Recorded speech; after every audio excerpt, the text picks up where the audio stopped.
नमस्कार दोस्तों, जीविका मंत्रा में आपका स्वागत है।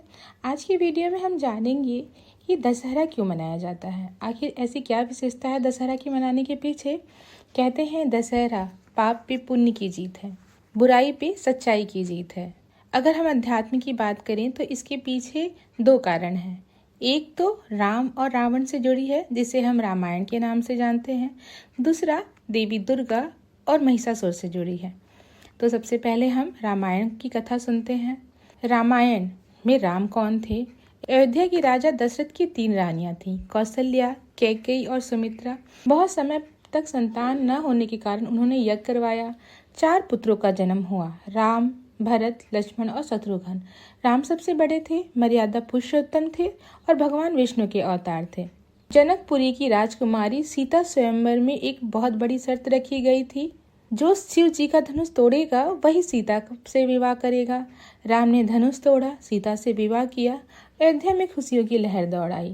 राजा दशरथ ने राम को युवराज घोषित किया, लेकिन कैकेयी ने पुराने वचनों का हवाला देते हुए राम को 14 वर्षों का वनवास और भरत को राजा बनने की मांग कर दी।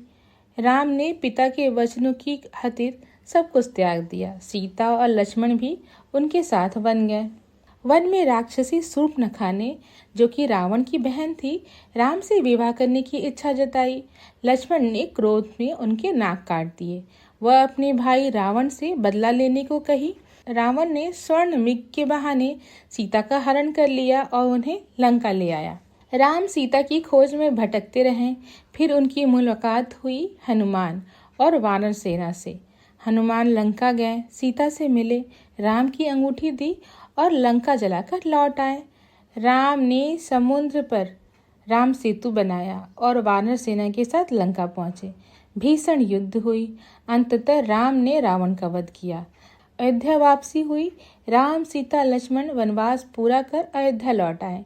सारा नगर दीपों से सजाया गया और यही होता है दीपावली का पर्व। राम का राज्याभिषेक हुआ और शुरू हुआ राम राज, जहाँ न्याय और सुख शांति थी। रामायण सिर्फ युद्ध और विजय की कहानी नहीं है, यह एक जीवन दर्शन है। राम हमें सिखाते हैं कर्तव्य, त्याग और मर्यादा का महत्व। राजा भी प्रख्यात विद्वान था, ब्राह्मण था, शिव भक्त था, संगीत का ज्ञाता था, अच्छे कुल का था, लेकिन उसके अंदर था घमंड, अहंकार।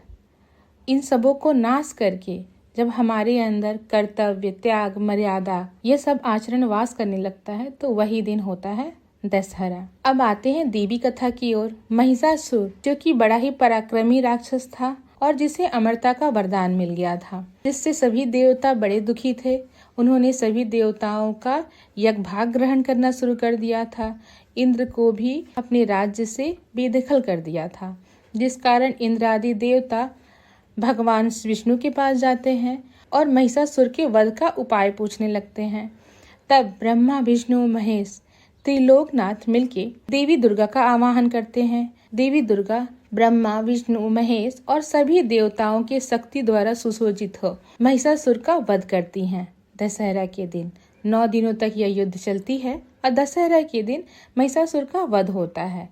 महिषासुर को यह वरदान था कि उसे कोई भी पुरुष, देवता या असुर नहीं मार सकता।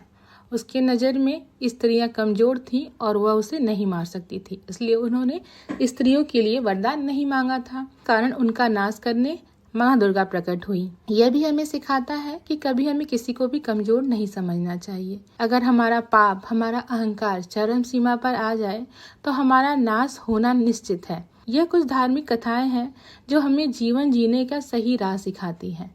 यह सिर्फ कथाएं या अध्यात्म नहीं है। अध्यात्म हमें जीवन को जीने का, जीवन को सरल बनाने का रास्ता दिखाती है। तो इसी के साथ आप सभी को दशहरा की ढेर सारी शुभकामना। नमस्कार।